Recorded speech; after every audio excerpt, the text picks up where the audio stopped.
everyone. Welcome to Grade 8 sessions of subject Civics. And today we are discussing chapter number 9 and the chapter name is Public Facilities. This is your second session. तो बच्चों हम लोग grade 8 का subject Civics discuss कर रहे हैं और इसमें chapter number 9 discuss कर रहे हैं. Chapter का नाम है Public Facilities और ये आपका second session है. So let's start with it. तो बच्चों एक बार ब्रीफ रिकैप कर लेते हैं कि लास्ट क्लास में हम लोगों ने क्या क्या कंप्लीट कर लिया था and after that we will continue with the session. So in our last class we were talking about water and people of Chennai. तो बच्चों हमारे फर्स्ट सेशन में हमने चेन्नई रीजन का एग्जाम्पल लिया था और जो हमारा चैप्टर है दैट इज पब्लिक फैसिलिटीज. तो इस पूरे चैप्टर में हम वाटर का एग्जाम्पल लेने वाले हैं जिसमें हम लोग समझने वाले हैं that what are public facilities and what is the role of government in implementing laws जो हमारे basic rights हैं, ओके, जो हमारे fundamental rights हैं उसको कैसे implement करते हैं. लेकिन उसके पहले हमारे लिए important है समझना कि जो water facilities है that is one of the public facilities जो government की responsibility है हमें provide करना. तो क्या वो equally सबको मिल पाता है या नहीं. तो लास्ट क्लास में हम लोगों ने 4 एग्जाम्पल्स लिए थे. पहला एग्जाम्पल था मिस्टर राम गोपाल का. Now mister Ram Gopal he is a government official और हमने देखा कि वो अन्ना नगर एरिया में रह रहे चेन्नई के और वहां जो एरिया है बच्चों तो वहां पे टैप कनेक्शन है हर एक घर में. उसके अलावा वहां पे एज सच कोई वाटर स्कार्सिटी या वाटर शॉर्टेज नहीं था.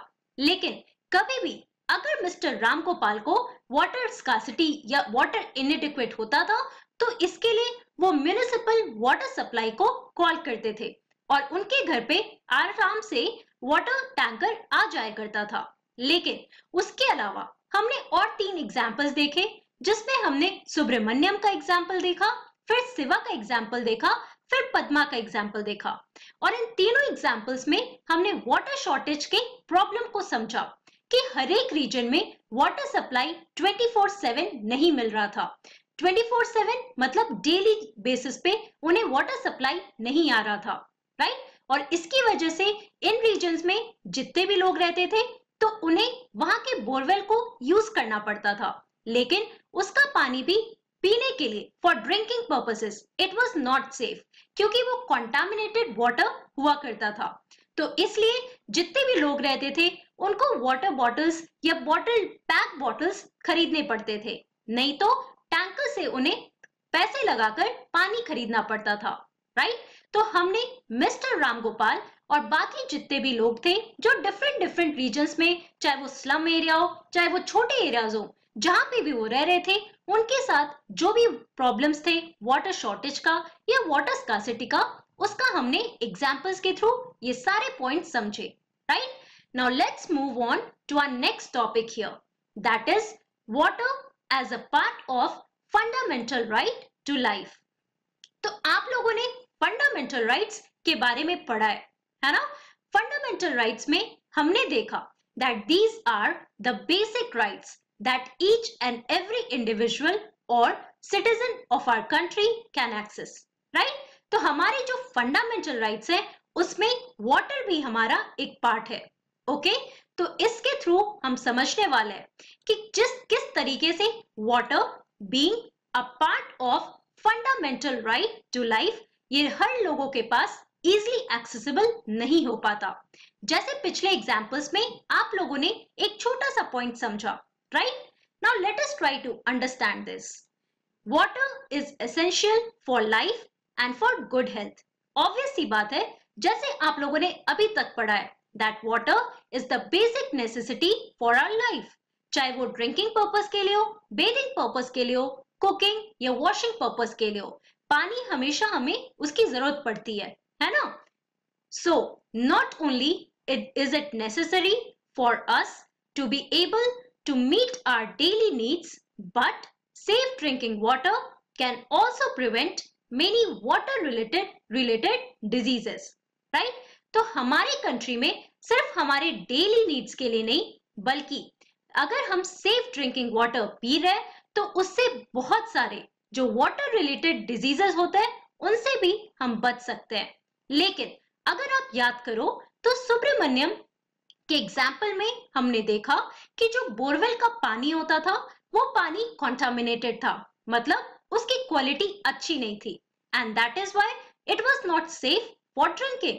और आपको पता होगा कि बहुत सारे वाटर बॉर्न डिजीजेस होते हैं, तो अगर हम गंदा पानी पीते हैं तो उससे हमें बहुत सारी बीमारियां हो सकती हैं, and that is why we should always drink safe water, right? So, India has one of the largest number of cases of diseases such as diarrhea, dysentery and cholera. अब यहाँ पे आप 3 diseases के नाम देख रहे हो। पहला है डायरिया, दूसरा है डिसेंट्री और तीसरा है कॉलरा। तो बच्चों, आप लोगों ने साइंस में भी पढ़ा होगा about airborne diseases, waterborne diseases.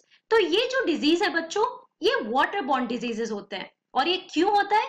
क्योंकि अगर हम कॉन्टामिनेटेड वाटर पीते हैं, जो पानी उसकी क्वालिटी अच्छी नहीं है, अगर हम वैसा पानी पीते हैं तो हमें इस तरीके के डिजीज हो सकते हैं। और इसकी वजह से आप बहुत अमेज्ड होंगे कि हमारे कंट्री में बहुत सारे डेथ्स होते हैं related to water borne diseases. Okay, and that is why it is always advised to drink safe and clean water. अब यहाँ पे आप ये पिक्चर देख रहे हो, इसमें आप देख सकते हो that 107 million people or households they use tap as a source of drinking water। तो यहाँ पे आप देखो कि टैप वाटर को as a source of drinking water use किया जाता है, लेकिन जरूरी नहीं कि जो टैप वाटर है वो हमेशा अच्छा हो, उसकी क्वालिटी हमेशा अच्छी हो। जैसे आप लोगों ने अगेन प्रीवियस सेशन में पढ़ा था अबाउट वाटर प्यूरिफिकेशन सिस्टम। तो बहुत सारे घर में आज के डेट में वाटर प्यूरिफायर्स लगे होते हैं। और ये क्यों होता है? क्योंकि हमारी वाटर की क्वालिटी धीरे धीरे बहुत डिक्रीज होते जा रही है, एंड दैट इज व्हाई हर एक घर में सेफ ड्रिंकिंग वाटर के लिए वाटर प्यूरिफायर्स लगाए जाते हैं। Also 83 million households they are dependent on hand pumps. तो अगर हम रूरल एरियाज की बात करते हैं तो वहां पे जितने लोग हैं बच्चों, वो लोग हैंडपंप से पानी लेते हैं। उसके अलावा 8.6 million households they depend on unsafe sources such as tanks, ponds and lakes. तो अगर हम स्लम एरियाज की बात कर रहे हैं या फिर हम बहुत ही विलेज एरिया की बात कर रहे हैं, तो वहां पे आप देखोगे कि जिनके पास सेफ वाटर या प्योर वाटर का एक्सेस नहीं है, तो वो लोग क्या करते हैं, उन्हें पॉन्ड से नहीं तो लेक से पानी लेना पड़ता है। लेकिन क्या वो पानी पीने के लिए सेफ है? Obviously not. और इसी वजह से बहुत सारे लोगों को वाटर बॉर्न डिजीजेस होते हैं, right? So over 1600 Indians, most of them children below the age of 5, reportedly die every day because of water related diseases। तो हमें सर्वे के थ्रू पता चलता है कि हमारे कंट्री में 1600 इंडियंस, और उसमें आप देखोगे कि मेजॉरिटी चिल्ड्रन होते हैं जिनका एज 5 इयर्स से कम होता है। और वो हर दिन इतने लोग मरते हैं। क्यों मरते हैं? Because of water related diseases such as diarrhoea, dysentery and cholera. So these deaths can be prevented if people have access to safe drinking water। और जाहिर सी बात है कि हम ऐसी बीमारियों से कैसे बच सकते हैं? अगर हम प्योर वाटर पी रहे हैं, अगर हम कॉन्टामिनेटेड वाटर नहीं पी रहे हैं, तभी हम ऐसे वाटर बॉर्न डिजीजेस से बच सकते हैं। ओके, तो यहाँ पे आप जो मैप देख रहे हो बच्चों, ये हमें बता रहा है about the water stress that is in our country. So 54% of India faces high to extremely high water stress, जहां पे बहुत ही ज्यादा contaminated water लोग कंज्यूम कर रहे हैं। ओके, और ये 54% इंडियंस की बात हो रही है। ओके, हमारी जो पॉपुलेशन है।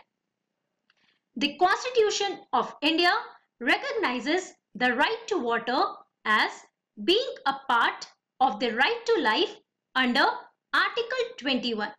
तो आप लोगों ने लास्ट चैप्टर्स में भी बहुत सारे आर्टिकल्स के बारे में पढ़ा, जिसमें हमने फंडामेंटल राइट्स के बारे में बात किया था। तो बच्चों, ऐसा ही एक आर्टिकल है जिसका नंबर है आर्टिकल 21। अब ये आर्टिकल 21 क्या है? आर्टिकल 21 है राइट टू लाइफ, और इसी के अंडर आता है हमारा right to water. So we can say that water is the part of the fundamental right to life, जो हमारा टॉपिक है. Okay, so this means that it is the right of every person, whether rich or poor, to have sufficient amounts of water to fulfill his or her daily needs as a price at a price that he or she can afford. तो हमारी country में, हमारे constitution में भी water that is our basic right. Okay, तो इसका मतलब होता है कि हर एक पर्सन का, जितने भी इंडिविजुअल है, जो भी कंट्री में रह रहे, हर एक का ये राइट है, चाहे वो रिच हो चाहे वो पुअर हो. Everyone has the right to have sufficient amount of water, okay, and also for their daily needs at a price which they can afford. मतलब जो भी प्राइस वो अफोर्ड कर सकते हैं, उसके रेट पे उनको sufficient amount of water मिलना चाहिए. ये हमारे कॉन्स्टिट्यूशन में एक बेसिक राइट है. Okay, in other words there should be universal access to water. अगर हम इसको सिंपल टर्म्स में समझे तो आपको ये ध्यान में रखना चाहिए कि हमारे कंट्री में ईच एंड एवरी सिटीजन, चाहे वो रिच हो चाहे वो पुअर हो, सबका इक्वल एक्सेस होना चाहिए, यूनिवर्सल एक्सेस होना चाहिए टू वाटर. राइट, इस पे कोई डिस्पैरिटी हमारे कंट्री में नहीं होनी चाहिए. लेकिन क्या ऐसा सीन था, क्या ऐसा सिनेरियो था? तो हमने चेन्नई के एग्जाम्पल से देखा कि एक स्टेट है, लेकिन यहाँ पे हम डिफरेंट रीजन्स की बात कर रहे हैं, और हर एक रीजन में हमने देखा कि लोगों के पास वाटर शॉर्टेज की प्रॉब्लम थी, है ना. तो इसका मतलब ये है कि everyone is not getting sufficient water जो उनके डेली नीड्स के लिए यूजफुल हो. Right, also there have been several court cases in which both the high courts and the supreme court have held that the right to safe drinking water is the fundamental right. और हमारे country में बहुत सारे court cases भी हुए हैं. कहाँ पे? तो हाई कोर्ट्स में और सुप्रीम कोर्ट में.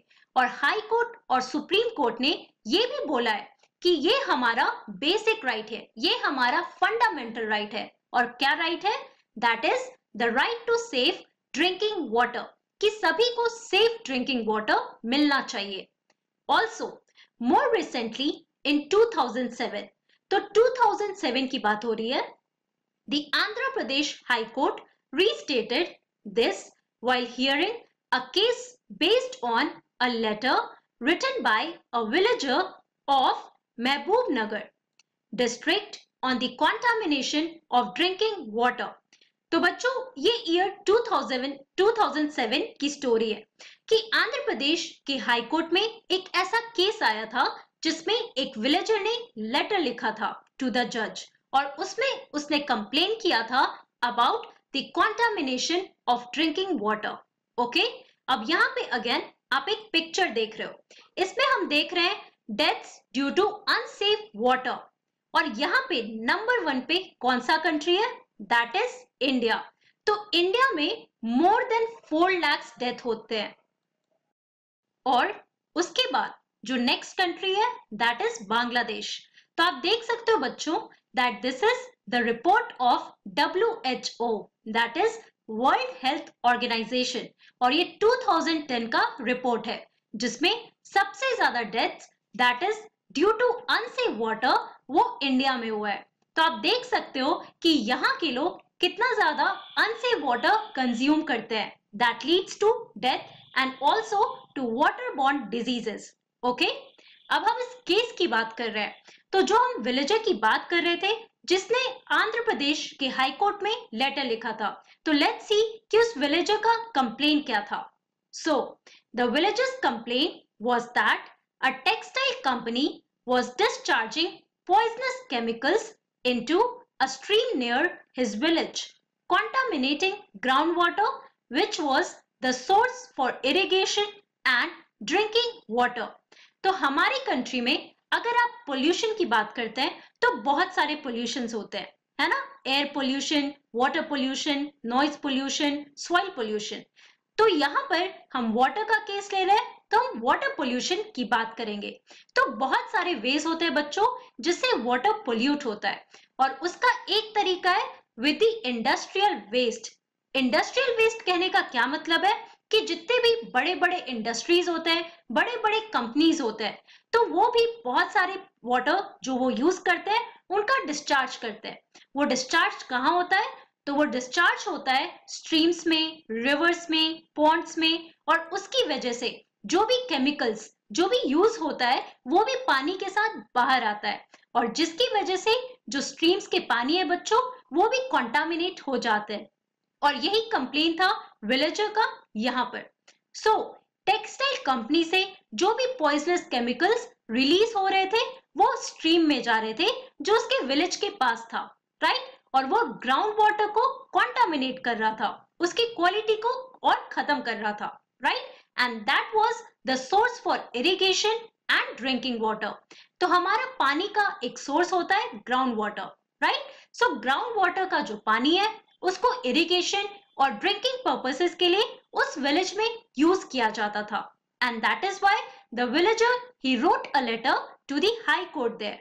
ओके, नाउ द जजेस directed the Mahbubnagar district collector to supply 25 liters of water to each person in the village। अब इसके बाद जो हाई कोर्ट के जज थे उनका क्या ऑर्डर था? तो उन्होंने जो डिस्ट्रिक्ट के कलेक्टर थे उनको ये ऑर्डर दिया कि विलेज के हर एक पर्सन को 25 लीटर्स ऑफ वाटर सप्लाई करना होगा, राइट? तो हमारी कंट्री में ऐसे बहुत सारे केसेस दर्ज होते हैं regarding the pollution of water, right? और उसके ऊपर फोकस करके जजेस भी स्ट्रिक्ट ऑर्डर निकालते हैं so that each and every person should get safe drinking water. Okay, तो बच्चों आज की क्लास में हमने क्या पढ़ा? In today's class we discussed about water as a part of fundamental right to life, जो हमारे आर्टिकल 21 में है। ओके, और उसके बाद हमने एग्जाम्पल से समझा that how water is the basic necessity of life and also for good health, और किस तरीके से वाटर कॉन्टामिनेट होता है एंड ऑल्सो हमारी कंट्री में बहुत सारे डेथ्स हो चुके हैं बिकॉज ऑफ वाटर कॉन्टामिनेशन, और उसकी वजह से जो भी लोग वो पानी पीते हैं दे डाई। ओके, तो बहुत सारी डिजीजेस के बारे में भी हम लोगों ने इसमें बात किया such as diarrhoea, cholera and dysentery. So that's all for today. In our next class, we are going to talk more about government role and also public facilities. So thank you very much.